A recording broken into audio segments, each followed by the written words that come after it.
Recording. All right. Hi, everyone. Thank you for joining us today. As you can see, I don't have Lady D3 with me today. She had some other things to handle, and she sends her love. So giving you guys a shout out from her to y'all. And of course, want to give D2 a shout out behind the scene for handling things and setting things up. So thank you for all you do, sir, including the headaches. D3 told me to say that. So today I have a very special guest with us, which I will have her introduce herself shortly. But before we jump on, I just want to say thank you guys for subscribing. We want to remind you, if you haven't done so, please subscribe, continue to share and like, and give us your comments, because we do look forward to hearing them, seeing them, reading them, just sharing them. So thank you for all that you do for us too. All love from eye to eye here. So without further ado, excuse me, my throat was bothering me. Without further ado, so I have a very exciting young woman here. Oh my goodness, I cannot wait to learn more about her, as you will, as I'm learning. So she is of Haitian descent, of course. Shout out to our people. And she's actually a business owner. So this is what we're about to talk to her about today. This is what we're here to talk to her about today, to get some ideas, insights, and everything that can help out the other millennials. So without further ado, her name is Flourished Giselle. She's a young girl from North Miami, a local shop owner and holistic doula. Okay, so she hosts a series of different events, moon circles. Ooh, I need to know more about that, and healing meditations for her community. Her main focuses are women empowerment, holistic healing, and spiritual development. She makes soap, handmade soap. I'm such a huge soap fan. Okay, we need to talk. Yoni products and more. So she will give out her information at the end, like her website, her social media handle, so you can follow and of course support.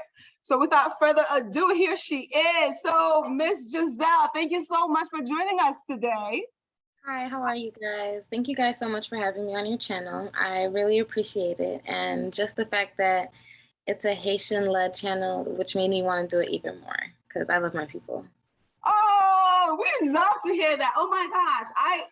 Listen, you just made my day just by saying that alone. We are so happy and proud to have you on board. And thank you too for decided to come on. So tell us a little bit about yourself, a little bit more than what I just read to the people. So who is Giselle? I know she's from Haiti, but where in Haiti is Giselle from? Was she born here? Was she born in Haiti? Does she speak Creole? So my family is from Jacmel, Haiti. My dad's side of my family is from Port-au-Prince. And I was born here, but my family, like all my family is from Haiti. And growing up here, I feel like it's such in my culture, in my household, like I didn't really get to step out into the world till I got to college. So I didn't think that it was not average to speak Creole, to just be raised in the Haitian manner, like in the Haitian culture. But it wasn't until I stepped out into the world that I see the difference. So yes, I do speak Creole. I cook Haitian food. Wait, yeah. You say you cook Haitian food? Yes, I do. Mes amis? No deal to talk, no deal to talk. Wow, can you speak a little bit of Creole for us? Just so we can hear? Bon, many voila, you see? Okay, I'm sorry, I just had to jump in. So continue, ma'am, continue. Tell us a little bit more. So I am a certified holistic doula. Doulas are on the rise right now. So a lot of people want to know, what is a doula? What do they do? Right now I'm in school to be a student midwife, and I do own a store. So I'm a shop owner in North Miami Beach. Wow, that is awesome. So doula, is that what's the Creole word for doula? Or is that the Creole word? Because doula sounds Creole to me. So in America, you would have a midwife, which in Creole would be a femme sage, but a doula is like, I'm not even gonna say the nurse. The doula is the person, like, if I could say it in a spiritual, mental sense, like it's like the gatekeeper to that realm of delivering babies. So it's like you get to meet the moms, like the things that I do, because every doula is different. We have like abortion doulas, we have support doulas, we have labor doulas, postpartum doulas, there's Wow. hypnobirthing doulas. Yeah, like Wow. the pregnancy world is very vast. So as far as like what I stand for as a doula and the services that I offer, I help moms with different insurance, like the insurance company that they have, finding a midwife that can deliver them. I inform them on different things that are going to happen from the time that they get pregnant to after they deliver their baby, things that are going to happen with their body, mentally, emotionally, physically, and just preparing their mind to get ready for another baby, like a baby to be born into the world. Helping them with childbirth education, lactation education, stretching, doing yoga. Just kind of like, I feel like a lot of women are out of whack with the natural ways of delivering birth. And it's not just, oh, I'm going to do it naturally, go into the room and just, oh, I'm going to deliver the baby. But it takes like mental preparation, emotional preparation, getting birth plans approved. Here at the store, you know, we offer services like doula massages, our kinesiology wrapping. We have prenatal yoga, prenatal fitness, induction massages. And I'm there when they deliver their birth. That's why I said not like a nurse, because in that sense, that's where the nurse and the practicality comes in, because you are with them while they're delivering their baby with the midwife, and you are in tune with the midwife and the mom, making sure the mom is emotionally okay, and just making sure everything is right. If you need to help the doula, I said the doula, if you need to help the midwife, you would assist the midwife. That would be considered like a birth assistant. Wow. So you're like providing birth assistant support. And then of course, postpartum, like breastfeeding, belly binding, steaming, you know, the Haitians, the The Haitians are Haitian style, right? We should have some boki. Mhm. Like there to tighten it right back up. Like Yes, what? yes. So I try to make sure that all my women are ready for Right. that stage of their life. But what made you want to do such a thing? Like, what, did you grow up seeing other people doing it and then you got fascinated by it or inspired? Do you really want to know something? I do. Tell me. I was like 12 years old. I used to be like, Mommy, like all girls have to have a baby. And she used to be like, yes. I used to be like, oh my gosh. I used to be like, oh my gosh, I got to do that too. She was like, yeah. I was like, oh my gosh. And then like, since then, I would go on YouTube and look up birth videos. I would watch videos. Like I'm talking about like on YouTube, watching people deliver their babies. And I would say, Mommy, I want to deliver a baby. Like I want to deliver babies. So from 12 to like high school till I got to college, I wanted to be an OB.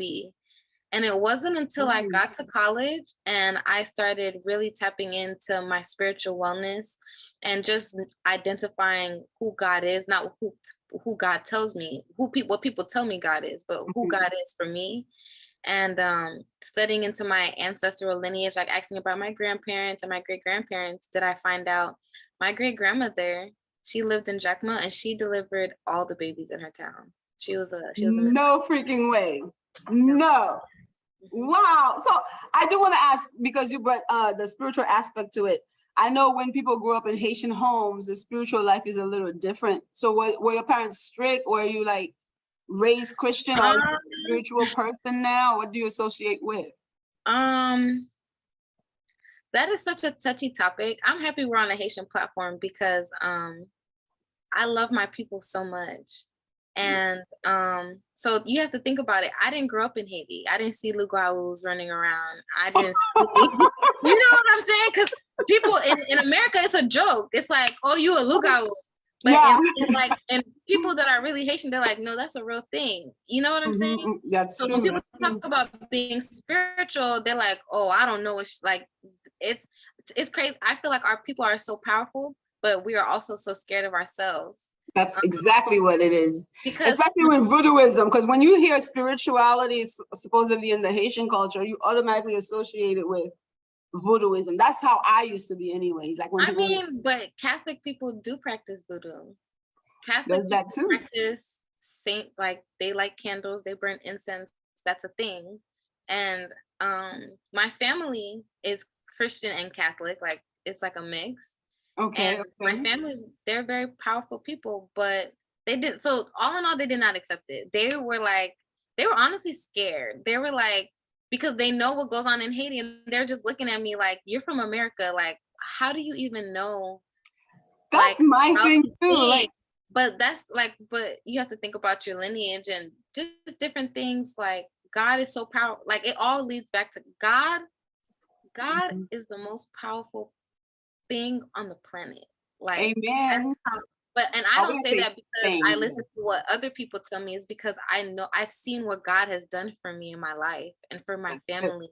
And as I invested my faith, like I'm spiritual in the sense of know yourself. Like the same way people read a Bible and they pray, and like how Catholics they pray, I Mhm. pray. Like if I need to talk to God, I will take a white candle, I will write a letter to God, and I will tell him how much I love him. If I'm scared, I'm gonna tell God I'm scared. If I'm going through something and I need to talk, I'm gonna put my energy into that, and I know that God is going to protect me. But of course, our people, like once you start going on the deep end, like with everything, there's a good and a bad. There's always polarity, up, down, Right. left, Right. and right. Mhm. So of course, they were scared, but eventually, when they got to see my prophecies come true, and they got to see how powerful I was and how good of a work I was doing for my community, because my great grandmother was spiritual, and my lineage, she's the last woman that was spiritual.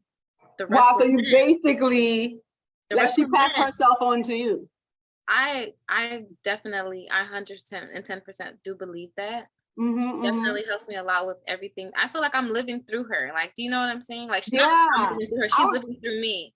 that's what I think. But we Like, kind you of will work continue together because on. like I'm in a new age, and Uh-huh.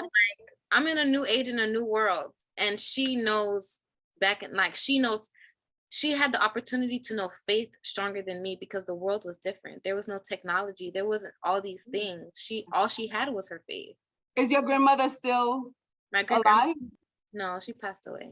Oh, I'm sorry. I'm No, sorry. it's So that okay. that then definitely, yeah, she's still in you then. Do you have Mhm. any siblings, brothers, sisters? Yeah, I have two little sisters. Oh, okay. Okay. Yeah. Wow, this is amazing. So it's like Mhm. the women are powerful in your family, I apparently. definitely believe so. With loving and just because Haitian people are the medicine people. So for me, like some people might think voodoo is like cutting a chicken's head off, but for me, it's taking herbs and praying over herbs to heal a woman. Do you There you understand go. what I'm saying? Yes, yes. Like, so everyone is different. That's true. That's true. So, okay, so you have all of this.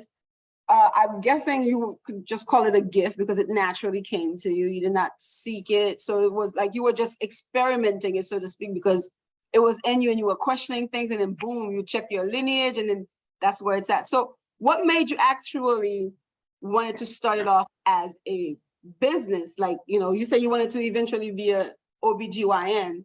Mhm. So you stopped that to just I wanted to be a be as midwife. a doula. Huh? Well, so when I decided I didn't want to be an OB, I was like, I'm either gonna be a doula or a midwife, one of the other. I just So, wanted to but do natural. OBGYNs, they deliver babies too, but you just like the spiritual aspect of it? Is that why you want to focus more? Well, in the beginning, I didn't want to be an OBGYN because when I looked into the hours, how I was going to work, like for me, family is more important. So I didn't want to work in a hospital setting. I wasn't spiritual then yet. Okay. Like, does that make sense? Before I made the decision to be like for me, I wanted to be an OB. I got to school, I looked at the classes. I was like, how am I going to raise a family? Like, I'm not going to raise a family. I'm going Wow. to be Do working. you hear yourself? Like, I promise you, I don't know millennials who's that focused into thinking into the future like that. So you just go to a course, you look at it like that's not gonna fly for Well, the way yeah, I I was was like, looking at how much money I was gonna make, what's my hours, because I come from like all my unbelievable. aunts are nurses, all No. all of them, Oh, all of that's them. amazing. Okay. Yeah, but the hours, the Yeah. scheduling, so I wanted to be that change, that being a millennial, but seeing that. Remember, I told you I was very sheltered. I don't consider myself like any other millennial. Not sheltered. I was very much in my culture. I was happy because sheltered is like you're shying me away. I was very much comfortable in my culture. Okay. So I seen what like I'm very family oriented. So I just wanted to be able to have that schedule. So once I seen the schedule, I was like, I don't want to work in a hospital setting. I want to be able to control my own like time And I know I love what I do. So if I do it with a good heart, then I'll be happy. And that's when like I started studying more, finding within myself. And I was like, oh, I'm starting to become spiritual, and this is all aligning. Like, you know, and as things start to grow, you want to seek God more. When God blesses you, you want to be humble. You want to like, hey, God, so what else do you want me to do? What else do you want me to do? Like, I'll move. Like, you know what I'm saying? Wow. So in this journey of yours, have you met other Haitians who's on that same path, like especially young ones like you, or not really? Yes, even like yes, I have. Wow. That are spiritual, that pray for their family. Yes. It's not a lot. You're not gonna meet one every day, but they're definitely, like, I have my tribe of Haitian women that are powerful and that love themselves and take time to focus and ground themselves and plan for the world is at our fingertips. Like amen. Yeah, so amen. That's very rare to find people who's connected like that with the earth, with humanity, with just, you know, like the care that they want to give to her. Because right now, what we really are experiencing is a lot of chaos. Let's just kill people off. You know, did you hear about the new law that just got passed, the Roe versus Wade, that got overturned? Yeah, I'm actually about to do an abortion doula training. What exactly is an abortion doula training? Just kind of helping women, like, so an abortion doula will be helping those women emotionally, guiding them through their emotions, whether it be they had an abortion. Some women don't want to have an abortion again. Some women want to know preventative things, like guiding the mind of a woman and helping them cope through these things, because some women are not strong enough to be able to bear. Like, imagine a woman that had an abortion and she never has a chance to have a child again. Ooh, did you just hit home to a lot of people watching right now? I think you just hit home to a lot of people. But what about her emotional well-being? She matters too. Or what if a woman, she has a miscarriage and now she can't have a kid anymore? Or a woman that was taking a lot of Plan Bs. Plan Bs has a lot of negative toxins that does a lot to your body. And now you can't conceive. You're trying to get pregnant. You're married. You can't get pregnant. What if that is an emotional roller coaster? Yeah, or what if you're taking a Plan B, or you go get an abortion, you have cysts or fibroids, and now your cysts or your fibroids are acting up, and now you have to get you have to get your uterus taken out. We don't talk about stuff like that. We don't. Oh my God, I'm so glad we found you. Please educate us. Let us know. Like, or like birth control. Women that have regular periods, now they're on birth control. They get off birth control. Now their periods irregular for the rest of their life. And that's the thing. This is the kind of conversation that us women, we don't really talk about, even amongst ourselves. Like, it's private. We don't let people know we had an abortion. As me as a child, I was like, I just want to work for women. That was my goal. I was like, yeah, I'm just going to work for women, like deliver babies, all the stuff that we got to do. That's the easy. How could you not love your job? You know? Wow. Yeah, because it's a job by choice, right? You decide that you want to make that difference in the lives. Yeah, I mean, now you just have to do it. Like, when I used to work a 9 to 5, I would work from 9 to 5. Now I feel like I work 24 hours a day. Wow, and you look amazing, because I don't feel any stress. I don't see any stress. I'm not stressed. I mean, why would it be I mean, does it feel like work? I was gonna ask, does it feel like work? No, but these are things that I have to get done to succeed, like to get further along the agenda. I do want to come back to a question on that for you, but I did want to jump back to the Roe versus Wade. So with you being a doula, how do you feel about the fact that there's a law telling women that you cannot abort a child or else will be considered a criminal? I definitely have my personal opinions and I have my public opinion, but let's hear the public one. Yes, the public one is that, I mean, that's what I would tell people. What I would tell my child and what I would tell another woman, I would give a woman options of my thoughts. Whereas my child, I would tell her what's the facts of life and what does she want to do. You know what I'm saying? Okay. And I just feel like women right now, the consciousness of women is it's not stable right now. And that's concerning. That's number one, I would say. It's concerning that the female consciousness is not stable.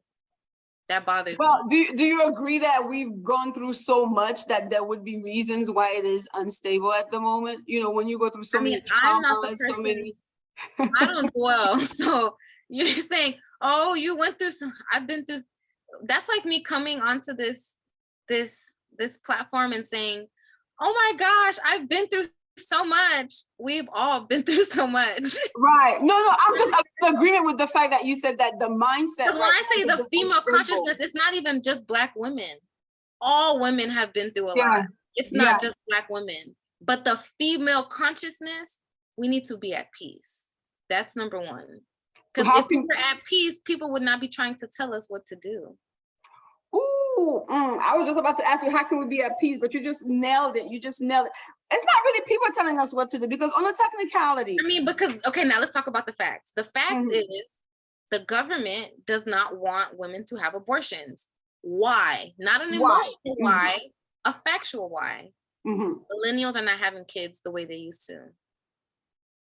The birth rate for a Caucasian family, Caucasian women are not having a lot of Caucasian on Caucasian kids. A lot of kids are being mixed.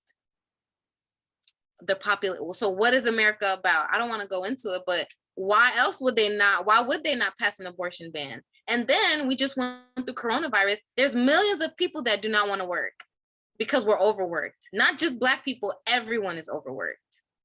So what do? If there's no more abortions, you are putting people in a position. Do you know how I feel? You're forcing people to have, like, cause and effect. Like, there's a cause and there's an effect. For me, I am sad that the government wants to pass this law, but then I have to think about my natural laws because I believe in God. Is it even natural? That's not even natural. But so I'm not gonna go and be like, listen, I support it. I believe in the emotional advocacy of it because I was born into a reality where abortions were normal. But am I gonna go and go cry a river? I cannot cry a river because it wasn't natural to me. It's not natural. If it was natural, God would make it natural. And not only that, there's so many women and men that are making decisions with no conscience. With no conscience. So it's forcing humanity to make more conscious decisions. Do I know if that's a government agenda or a godly agenda? All I know is God allowed it to happen. So what can I do? I can prepare my people to have information for women so they know better. Because if you know better, you do better. Wow, I couldn't have answered this any better myself. And again, out of the mouth of babe. I just did that because as a doula, people are like, you're gonna get put in this corner, and I'm not a liar, so I don't want to say what people want me to say. Why would you want to watch the podcast? That's boring. That's boring. But I'm gonna try to say the truth in the most just manner. Like, there's facts, and then there's opinions, and there's your emotions too. So it's like, I understand, I empathize with the emotions, and I empathize with the fact that your opinion, you would wish it could be different. But what can we do with the fact that can make everyone feel better? Exactly. The laws are passed. There's states that don't have it. There's states that are fighting. So let's see what we can do for each other. Let's that's all we can do. Exactly. Amen. And there's speculations that the people are going to travel to the states that does allow it to just get it done. If they really need to have it done. And then there's people that but I like to stop things at the root. Like, I rather know that as a woman on this planet, I've inspired more women to make conscious decisions with their body where the abortion rate can go down, where women are not having as much abortions, because when they have sex and they find out they're pregnant, they're happy and they're in a state of positive reflection to go ahead and go forward, because every baby is a blessing. And even if you kill, we're on a Haitian channel. Even if you kill that baby, that spirit is always with you. You're right. You're making it. It is. So that's why you said, what did I do? We have an abortion doula training to provide, because there's some women, imagine you're a young girl and pretend God did bless you and you're spiritual and God is using you to talk to his people, and then you go and then something happens, things happen all the time, and now you're in a stuck situation. And what if now you go and you do this to yourself, and now this consciousness is weighing on you, and you feel like, I feel my baby talking to you. You're gonna say she's crazy, she's schizophrenic, now she has to go take pills every day in the mental hospital? No. Someone has to mentally, it's okay. ground Wow. yourself. It's okay. Yeah. But if we don't stop it from the root, it's gonna keep going. Yeah. And then you have the women that are fighting to have a child who did not abort and anything like that. So I know when they hear women doing that, you know, their heart is probably like, It's not even that. Remember I said the facts. What is it doing to your body? and there's that too. There's that too. Wow, this is heavier than I thought it would be. That's a mouthful right there. So, girl, I think you are definitely a blessing to the new millennials, and I'm so hoping a lot of millennials will be watching this because I definitely like where your train of thoughts are. Tell me then, what is a typical day like for you as a doula? So my days can be very flexible. It'll either be me waking up, coming to the store. I probably have appointments or I'm booked throughout the day. Or sometimes I work with, like I have contract jobs with families where I'll do postpartum work. I'll be working with them from between 2 months to 8 months to a year. But even within those contracts, I pick up clients that either want just prenatal work. I pick up labor. Some women, they just want me to be at their birth. So I would have like, I'm on call. So I still have like an on-call schedule. So if they do call me, I have to stop everything. So I have like a 2-week period where everything that I'm doing, I'm letting that person know it's tentative. I could cancel. So I don't try to book anything like major around the time of their delivery. I can't travel and stuff. And if I have a labor, then I have to be ready. Like stop everything that you're doing, grab your energy drink, grab your snacks, grab your doula bag. You're gonna be here for like 16 to 18 hours, maybe 20 hours. Oh, wow. Oh, that's a lot. I did not see. Yes, some people do go through labor for that long. I didn't even think about that. Oh, Yeah. wow. So you have to be at every birth or only if requested? So if that's the contract that they want, then yes, like I have to, that's what they're paying me to do, to be there. Oh. At which point do you do that? Is it from the time that they know that they've conceived that you start Well, off with different them, or? clients want different things. Like some clients, like I said, someone might contact me, they just need a midwife. And then they might be like, well, I don't have any support right now, so I'm going to start paying you to be my doula to help me get a midwife. And then what like the delivery is going to happen. Like I trust you. So then I help them get a midwife, normally a midwife in my network, and then we plan for the birth. Some women, they probably just come in for a massage or a wrapping, or they come in for the yoga. Some women, they contact me after they delivered their baby and they just want me to help them with the aftercare, the postpartum care. But majority of my clients, they stay full term. So I meet them like 10 weeks, 15 weeks, and like Oh, plan everything out. And then week by week, like in the beginning, I see them every 3 weeks till they get to their second trimester. Their second trimester, I see them every 2 weeks. And then once they get into their third trimester, I see them every week if requested. So if they want to see me, they can come in. And if they don't want to, they don't. And then after they deliver, I give all my clients 20 free postpartum hours. And then I charge $25 per hour for my postpartum service. wow, that's incredible. Oh my God, I know they're definitely benefiting from that. So are you also the one doing the yoga? You a yoga instructor too, or? No, I have a team. So I have Ah, a prenatal fitness instructor, a prenatal yoga instructor, a prenatal massage therapist. And we have regular massage therapists, regular yoga too. Like it's an all feminine spa.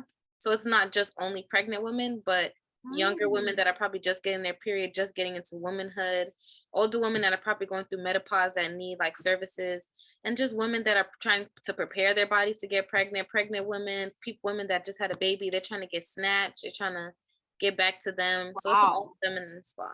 Is your office like a walk-in as well, or do people have to like reach out to you on a website first and then come? So right now we are appointment based.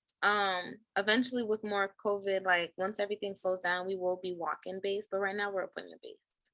Oh, wow. That's very good, because then that's easier for people to like really reach out to you and things like that. I guess we are a little bit running out of time, but I wanted to ask you, as an entrepreneur, or I don't know, business owner, what's the 3 blogs you can't live without? Like the 3 website or blogs, yeah. Or can I say the 3 social media platforms that changed my life? Yes, please. Number 1, I would say LinkedIn. I slept on LinkedIn for a very long time, but LinkedIn, I was able to build a lot of business relationships, not just social relationships. I think Facebook is very important because Facebook has that community-based platform. You can be with your family, you have groups, and it's very authentic. Like it's like a real market. It's not really so cute and pretty like Instagram. Mhm. So I love Facebook too, and I do love Instagram. I like Instagram because I know I'm not going to be young forever, so it's like a way to reach those young people. It's a way to advertise yourself on a business platform. It's Instagram, you know? Yeah, yeah. Oh, those are the three awesome ones too, actually. Those are very good platforms. I think pretty much everybody's on those. Last but not least, before I close out, tell us, what is your greatest strength, Miss Giselle? My greatest strength would probably be my faith. I think that faith with no works is dead. Work with no faith is dead. Things are only as powerful as you believe them to be. You're only as powerful as you believe you could be. You can only accomplish what you believe you can accomplish. And I feel like once I learned to ground my faith, a lot of things became possible for me. And I want other women to know that things are possible for you as long as you believe that they are. Wow. A mouthful, again, out of the mouth of babe. This is, I'm just blown away. I'm just very super impressed that I have no words. I have no words. So we have one more question though. One more question? No, I would guess my sign. She promised me that she was gonna guess my zodiac sign. Wow, I'm okay. You're very tough. I just want to guess that you are a spring baby. Yes, I am. Yeah, that's what's coming to me, that you're a spring baby. If I had to guess, I'm feeling April-ish, May-ish. April-ish. Oh God. Gosh. I'm a Taurus. My vibe tells me you're a Taurus. Somebody, I was gonna say that. Why did you cut me off? That was my guess. I promise you. I believe you. I believe you. Yeah, I'm a Taurus. Wow, that was. Oh my God. This is now. I'm freaking myself out. Because that's what I was gonna go for. For real, yeah, because you kept saying, like, once you went like this and you did the horns, I was like, she's gonna say a Taurus. That's exactly, oh my God, I should have just said it. I just didn't want to, because I'm on camera, I didn't want to be like, oh my gosh, I just played myself. But I was gonna vibe it more once I started guessing, because I was thinking end of April, like, like in the 20s. And it isn't, I'm literally in the 20s at the end of April. Yeah, so I was gonna go for a Taurus. That's the vibe I picked up from you. Wow. But this is incredible. We're both earth signs, so Maybe that's what it is. Her earthly sister. That's my earthly sister, you guys. I'm so happy that she joined us. Do you have any last minute advice for the women your age? The world is at your fingertips. I feel like any woman, as long as you focus on yourself and you have your plan for your life, like get that plan together, then focus on love and focus on being happy. Don't focus on being negative. That's it. That's it, guys. You heard it from her. You heard. That's why her name is Flourishing Giselle. Okay, this woman is constantly just immaculate right now. Like this is. I wish I had met you sooner. Now that we have you, we need you back on. We need all of that wisdom. Okay. Say no more. Say no more. I know where to find you. I got your number. I got your intel. Oh yes, guys, real quickly, you can find her at. You can follow me once you type in Flourished, FLOURISHED. You will see Flourished Giselle, Flourished Spa, Flourished Co, which is my doula services. You'll see my brand ambassador pages, the Flourished Garden, which is my product page, and you'll see it all. You can just literally Google Flourished or Flourished Giselle, and you'll see everything. There you go, guys. Follow. We'll make sure to post that as well under the descriptions so that you can seriously have it. Giselle, it's definitely been the utmost pleasure. It was such an honor. And like, you guys, hop on this channel. I'm so happy I got to be on a Haitian channel. I love my people so much. Honor and respect all day for my Haitians, Woohoo! And on behalf of everyone here at Eye to Eye, you guys, we just want to say thank you for participating, for watching, for joining. Please leave comments. Until next time. Bye. Bye.